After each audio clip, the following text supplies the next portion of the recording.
నమస్తే, welcome to Suman TV. గత 10 సంవత్సరాలుగా inter junior college and IIT medical అకాడమీలో టాప్ కాలేజ్గా పేరు ప్రఖ్యాతులను సంపాదించుకుంటూ విద్యార్థులను ఉన్నతమైనటువంటి బాటలో నడిపిస్తున్నటువంటి కాలేజ్ గ్రావిటీ జూనియర్ కాలేజ్. ఈ gravity junior college academic director Rani garu మనతో పాటు ఉన్నారు. రాణి గారు 20 సంవత్సరాలుగా యుఎస్లో నివసిస్తూ కేవలం ఒక మంచి విద్యను, ఒక స్టాండర్డ్ విద్యను విద్యార్థులకు అందించాలనే ఉద్దేశంతో ఇండియాకి వచ్చి ఈ గ్రావిటీ జూనియర్ కాలేజీని స్థాపించడం జరిగింది. మరి ఈ కాలేజ్ యొక్క ప్రత్యేకతలు ఏంటి, ప్రస్తుతం ఎటువంటి కోచింగ్స్ నడుస్తున్నాయి, తదితర అంశాలన్నీ కూడా మేడంతో మాట్లాడి తెలుసుకుందాం. హలో అండి. హాయ్ అండి. రాణి గారు, first of all gravity junior college, so ఇక్కడ ఇంటర్ విద్యనే కాకుండా ఐఐటి అండ్ నీటికి సంబంధించినటువంటి long term and short term coachings కూడా నడుస్తూ ఉన్నాయి కదా.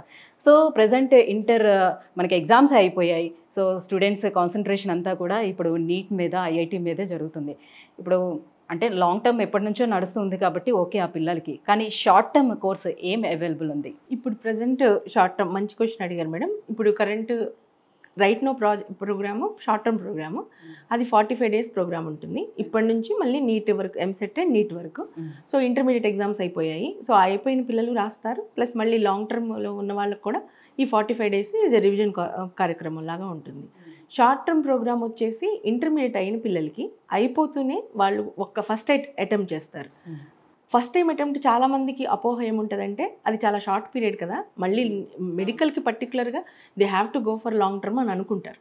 కానీ దెర్ ఈజ్ అ పాసిబిలిటీ. అసలు అట్లా లాంగ్ టర్మ్ అయితేనే మళ్ళీ 1 year చదివితేనే వస్తుంది, అలా లేదు. ఇంటర్మీడియట్ కనుక స్ట్రాంగ్ ఫౌండేషన్ ఉండి మంచిగా ఫస్ట్ నుంచి కూడా ఆబ్జెక్టివ్ వేలో inter first year second year prepare అయ్యి ఉంటే ఈ 45 daysని వాళ్ళు రైట్ వేలో యూటిలైజ్ చేసుకుంటే, అంటే ఒక మంచి ఫ్యాకల్టీతోని ఒక రైట్ ప్రోగ్రాంలో కనుక వాళ్ళు పడితే డెఫినెట్గా వాళ్ళకి సీట్ వచ్చే ఛాన్స్ ఉంటుంది మేడం. వాళ్ళు సక్సెస్ఫుల్ అవ్వడానికి 100% మెడికల్ సీట్లకి, ఎంసెట్ సీట్స్కి వచ్చే ఛాన్స్ ఉంటుంది. అది depend on the program, what we're, how we're conducting అన్నది.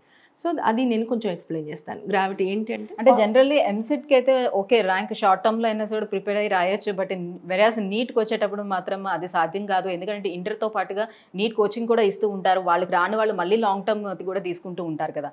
సో అలాంటి వాళ్ళకి ఈ షార్ట్ టర్మ్లోనే అసలు ఎలా సాధించగలుగుతారు అంటే కేవలం ఒక 45 days పీరియడ్లో ఇది ఎలా సాధ్యం అవుతుంది? అది మాకు ఒక ప్రోగ్రామ్ ఉంటుంది మేడం. అది మేము డిజైన్ చేసుకునే విధానం, వాళ్ళకి ఎన్ని గంటలు వాళ్ళకి ఫ్యాకల్టీ ఉండాలి, ఎన్ని గంటలు వాళ్ళకి స్టడీ అవర్స్ ఉండాలి, ఎప్పుడెప్పుడు వాళ్ళకి ఈ ప్రీ టెస్టులు కానీ, చిన్న టెస్టులు కానీ, లేకపోతే క్యూములేటివ్ టెస్టులు కానీ కండక్ట్ చేసుకోవాలి, అది ఒక ప్రోగ్రామ్ డిజైన్ చేసుకోవాలి. ఆ డిజైన్ చేసుకునేటప్పుడు ఎట్ ఏ టైమ్ పిల్లలకి అది స్ట్రెస్ అవ్వకూడదు, బర్డెన్ అవ్వకూడదు. At the same time we have to revise the entire subjects. 4 subjects కూడా మొదటి నుంచి మొత్తం రివైజ్ చేసుకోవాలి. అది కూడా టైం షార్ట్ ఉంటుంది కాబట్టి you can not go with the every point. అది ఏ పాయింట్స్తోని అంటే మనకి ఎంత పాసిబిలిటీ, ఏది వేటి మీద ఫోకస్ చేస్తే వీళ్ళు మార్క్స్ తెచ్చుకోవడానికి అవకాశం ఉంటుంది, ఎట్లా రివిజన్, వాళ్ళకి 1 minute కూడా వేస్ట్ కాకుండా, ప్రెషర్ లేకుండా, స్ట్రెస్ లేకుండా ఆ ప్రోగ్రామ్ని బట్టి డిపెండ్ అయ్యి ఉంటుంది. మా కాలేజ్లో మేడం ప్రోగ్రామ్ గురించి చెప్పాలంటే 3 hours ఎవ్రీ సబ్జెక్ట్కి minimum 3 hours we have to allot per day. ఒక మంచి ఫ్యాకల్టీ. అసలు ఇంకోటి చెప్పాలి మేడం, మీకు సక్సెస్ రావాలంటే, అంటే కొన్ని అసాధ్యాలు అంటాం కదా, ఇట్లా మీరు అన్నారు మెడికల్ ఇప్పుడు 45 daysలో ఎలా సాధ్యం మేడం, మాకు సాధ్యమే అవుతుంది. మేము చూస్తాం ఫస్ట్ అటెంప్ట్ సీట్లు వచ్చిన పిల్లలు చాలా మంది ఉంటారు, ఎవ్రీ టైము ఉంటారు. వాళ్ళు ప్రూవ్ చేస్తూ ఉంటారు అనమాట మాకు, okay this is the right program that we're going on అని. అది ఫ్యాకల్టీ మీద ఉంటుంది మేడం. మెయిన్ నేను లాస్ట్ టైం నా ఇంటర్వ్యూలో కూడా నేను చెప్పింది ఒకటే, ఎప్పుడైనా సక్సెస్కి పర్టికులర్గా ఒక విద్యా వ్యవస్థకి పునాదులు, బలం, మన స్ట్రాంగ్ అంతా కూడా ఫ్యాకల్టీ, వాళ్ళు చెప్పే విధానాన్ని బట్టి ఉంటుంది. నా దగ్గరికి మా స్టూడెంట్స్ వస్తారు కొంతమంది, కొన్ని సబ్జెక్ట్స్ సార్లు చెప్తే వాళ్ళు they don't need to study after that. క్లాస్లో వాళ్ళు చెప్తున్నప్పుడే వాళ్ళు ఎలా చెప్తున్నారో వాళ్ళు గ్రాస్ప్ చేసేసుకుంటారు. అంటే ఒక లెక్చరర్ చెప్పే విధానము వాళ్ళని అట్రాక్ట్ చేసుకుంటూ వాళ్ళకి చెప్పే టాపిక్ ఆ క్లాస్ టైంలోనే వాళ్ళు అబ్జర్వ్ చేసేసుకుంటే, సపోజ్ నీట్ ఉంది madam, botany, zoology that is okay, chemistry కూడా ఓకే, ఫిజిక్స్ కొంచెం టఫ్ ఉంటుంది, మ్యాథ్ ఎంపీసీకి వచ్చేసి మ్యాథ్ కొంచెం టఫ్ ఉంటుంది. So they have to spend more time on the math and physics, these 2. వీళ్ళకి ఈ మిగతా సబ్జెక్ట్స్ కూడా అంత టైం పెట్టి చదువుకోవాల్సిన అవసరం లేకుండా మన దగ్గర ఉండే ఫ్యాకల్టీ ఎలా ఉంటారంటే, వాళ్ళు పిల్లలు వచ్చి స్టూడెంట్స్ వచ్చి చెప్తారు, ఐ వోంట్ బిలీవ్ అసలు వాళ్ళు, ఎందుకంటే సార్ చెప్పారు అంటే ఇంకా మాకు అక్కడే వచ్చేస్తుంది. So we don't have to do anything after that. ఇంకా మేము మళ్ళీ వెళ్ళి ఒక 10 నిమిషాలు ఒక 20 minutesలో నాకు రివిజన్ చేసేసుకుంటాను, ఆ సబ్జెక్ట్ అయిపోతుంది. సో నాకున్న టైం అంతా నేను ఫిజిక్స్కి పెట్టుకోగలుగుతున్నాను. నాకు ఏదైతే టఫ్ ఉంటుందో, అంటే కొన్ని సబ్జెక్ట్స్కి you have to more practice కదా, కొన్ని సబ్జెక్ట్స్కి అవసరం ఉండదు. So faculty is the main key point ఎక్కడైనా ఎప్పుడైనా ఏ విద్యా వ్యవస్థకైనా. వాళ్ళు చాలా బాగుండాలి. మేము గ్రావిటీలో ప్రత్యేకంగా తీసుకునే శ్రద్ధ ఏంటంటే అలాంటి ప్యాషనెట్ ఫ్యాకల్టీ ఉంటారు. వాళ్ళు ఏదో డ్యూటీగా వచ్చేసి చెప్పాము వెళ్ళిపోయాము అన్నది కాదు. వీళ్ళకి వచ్చిందా రాలేదా, ఎక్కిందా లేదా, వీళ్ళని బట్టి వేయించి లేకపోతే రుద్దిచ్చేసి గంటలు స్టడీ అవర్లు పెట్టేసి ఆ కాన్సెప్ట్ కూడా. అంటే అందరూ క్లెవర్ స్టూడెంట్స్ ఉండరు, అందరికీ ఒక కాన్సెప్ట్ అర్థం కాదు. సో ఎలాంటి వాళ్ళకి ఈ షార్ట్ టర్మ్ పనికొస్తుంది అనేది మీరు ఏమన్నా ఐడెంటిఫై చేయగలుగుతారు, ఎట్లా చెప్తారు? మీరు ఎగ్జాక్ట్ డేట్ అనుకోకపోతే మా దగ్గర యావరేజ్ పిల్లలకి కూడా ఎవ్రీ టైమ్ సీట్స్ వస్తాయి. అసలు గ్రావిటీ పాపులరే దానికి అయ్యింది, ఎందుకంటే ఇక్కడ షఫ్లింగ్ ఉండదు. అసలు మీరు అన్నారు కదా క్లెవర్ పిల్లలకే సీట్లు వస్తాయి, యావరేజ్ పిల్లలకి రావు అని. ఇఫ్ యూ టేక్ అసలు in general 80% of the people are average people only. Wherever you go, ఇప్పుడు మీరున్నారు చిన్నప్పటి నుంచి చదువుకున్నారు, మీ క్లాస్లో టాపర్స్ ఎంతమంది ఉంటారు? 1 or 2 people ఉంటారు. వెరీ డమ్ అనుకున్న వాళ్ళు ఎంతమంది ఉంటారు? 1 or 2 people ఉంటారు. మిడిల్లో ఉండేది మొత్తం average. The entire world is build with these average people that we're talking about. So వాళ్ళకి డ్రీమ్స్ వద్దా, వాళ్ళకి సక్సెస్ వద్దా, వాళ్ళకి సీట్లు రావద్దా? వస్తాయి. దానికి ఒక పద్ధతి ఉంటుంది, దానికి ఒక మెథడ్ ఉంటుంది. ఆ మెథడాలజీలో వెళ్ళి చెప్పగలిగితే వాళ్ళు క్రాక్ చేపిస్తాం. దిస్ ఇస్ అంటే నేను I don't want to point on any corporate colleges, but I am totally against to that shuffling system. So IQ బాగున్న వాళ్ళకి సక్సెస్ ఉంటుంది, వీళ్ళకి మాత్రమే సీట్లు వస్తాయి, ఆ కాన్సెప్ట్ నేను ఒప్పుకోను. లెక్చరర్స్కి చెప్పడం కూడా అదే చెప్తాను. నేను ఎప్పుడు కూడా ఎవ్రీ మంత్ మార్క్స్ వస్తే లాస్ట్ 5 peopleనే తీసుకుంటా. ఎందుకంటే when you are a good lecturer you have to crack that person also. ఆ పర్సన్కి కూడా మీరు చెప్పే సబ్జెక్ట్ అర్థం అవ్వాలి, వాళ్ళకు కూడా మార్కులు తెప్పించగలగాలి. అప్పుడు you are the best lecturer. ఒక బాగా చదువుకునే అమ్మాయికో లేకపోతే ఐక్యూ బాగున్న అమ్మాయికో ఆల్రెడీ ఉన్నదానికి నువ్వు మార్కులు తెప్పిస్తే there is nothing great about it. కానీ మీరు ఫోకస్ చేయాల్సిందల్లా లాస్ట్ ఎవరైతే స్ట్రగుల్ అవుతున్నారో ఆ పిల్లల్ని ఫోకస్ చేయాలి.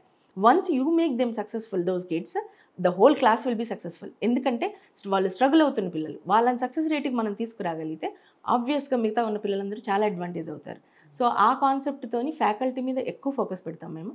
ఒక 0.01% కూడా కాంప్రమైజ్ ఉండదు. ఎందుకంటే యాక్చువల్గా చెప్పాలంటే మేడం, మీరు ఇందాక చెప్పారు యూఎస్లో నుండి వచ్చారు, మన ఎడ్యుకేషన్ సిస్టమ్ చాలా స్ట్రాంగ్, చాలా బాగుంటుంది. కానీ ఈ మధ్య టోటల్లీ కమర్షియల్గా అయిపోతుంది. అలా కాకుండా ఒక నైతిక విలువలతోని, అంటే ఒక ఎథిక్స్తోని, ఒక వాల్యూస్తోని ఒక మంచి ఇన్స్టిట్యూట్ మనం కూడా మన దగ్గర కూడా చేయొచ్చు కదా. నేను యూఎస్లో ఉన్నప్పుడు చూసేదాన్ని. సో అక్కడ ఎడ్యుకేషన్ సిస్టమ్కి ఇక్కడికి తేడా ఏంటంటే అక్కడ వాళ్ళు ట్రూగా జెన్యూన్గా ప్యాషనేట్గా పిల్లల్ని ట్రైన్ చేసుకుంటూ ఉంటారు. They don't go for the money. Government college స్కూల్స్లోనే చదువుతారు మన పిల్లలందరూ, ఎందుకంటే we pay for the taxes, చాలా పే చేస్తాం. గవర్నమెంట్ స్కూల్స్ ది బెస్ట్గా ఉంటాయి అక్కడ. ఇక్కడ ఆపోజిట్లో ఉంటాయి కదా.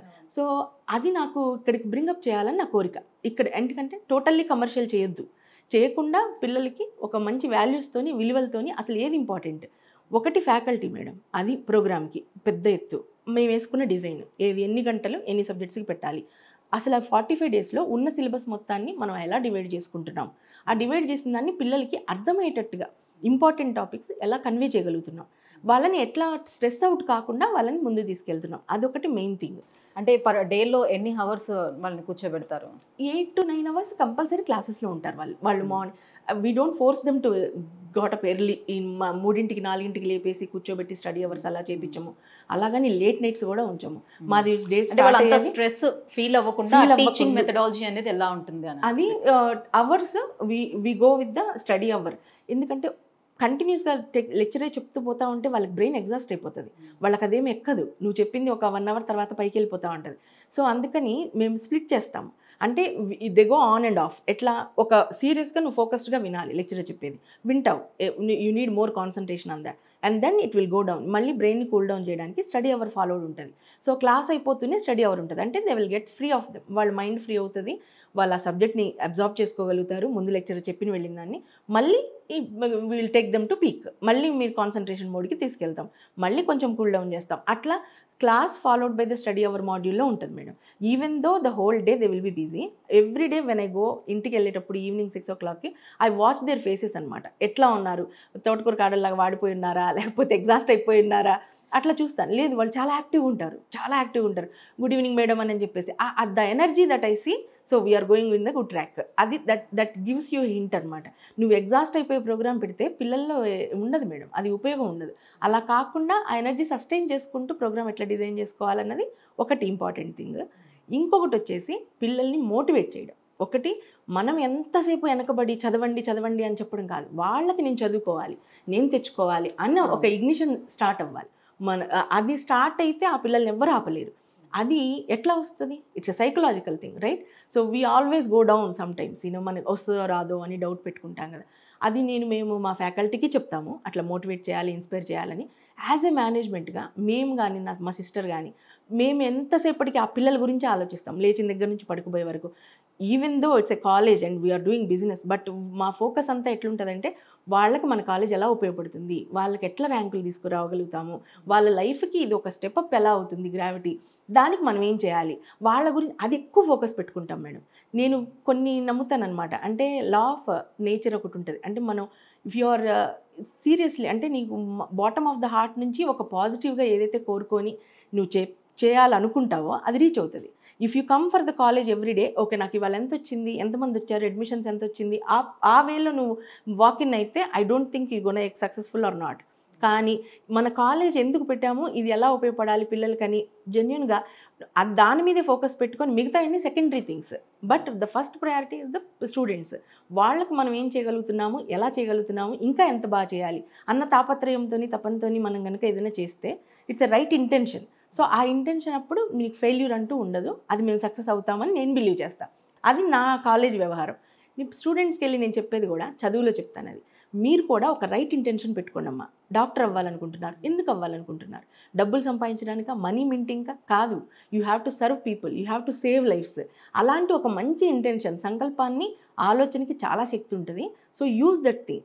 అంత ప్యూరిటీతోని ఒక మంచి కోరిక పెట్టుకొని ఎఫర్మేషన్స్ చేసుకొని రండి క్లాస్కి, పాస్ చేయండి యూనివర్స్కి, మీకు ఏం కావాలో, and you are going to be successful. ఎందుకంటే you are asking for a right cause, good cause. అడుగుతున్నప్పుడు దానికి ఫెయిల్యూర్ అంటూ ఉండదు అని నేను కొంచెం స్పిరిచువల్ వెళ్ళి వాళ్ళకి ఇన్స్పైర్ చేయడానికి ట్రై చేస్తాను మేడం. అది మోటివేషన్ వెరీ ఇంపార్టెంట్. అది ఉంటేనే ఆ పిల్లల్లో అంటే ఇంటర్వ్యూ చూస్తున్న పేరెంట్స్కి కూడా ఒక డౌట్ వస్తూ ఉంటుంది. సరే ఐఐటి ఇప్పుడు 45 డేస్లోనే మేము కోచింగ్ ఇస్తాము, డెఫినెట్గా వాళ్ళు ర్యాంక్ గెయిన్ చేస్తారు అని చెప్తున్నారు కదా. అలాంటప్పుడు ఎందుకు ఈ ఐఐటి కోసం పిల్లల్ని ఎప్పుడో 6th 7th స్టాండర్డ్ నుంచి ఎందుకు ప్రిపేర్ చేయాలి అనే ఒక డౌట్ అయితే వస్తుంది. సో అప్పటి నుంచి ప్రిపరేషన్ లేకుండా ఈ 45 డేస్ కోచింగ్ పంపిస్తే సరిపోతుందా? అందరికీ నేను చెప్పను madam, it's not that way is possible. I told you the basis పునాది ఇంటర్మీడియట్. మనకి ఇంటర్మీడియట్ స్ట్రాంగ్ పునాది ఉండాలి. ఐ డోంట్ థింక్ మళ్ళీ మీరన్నట్టు 6th గ్రేడ్ నుంచి వాళ్ళని ప్రిపేర్ చేయాల్సిన అవసరం లేదు.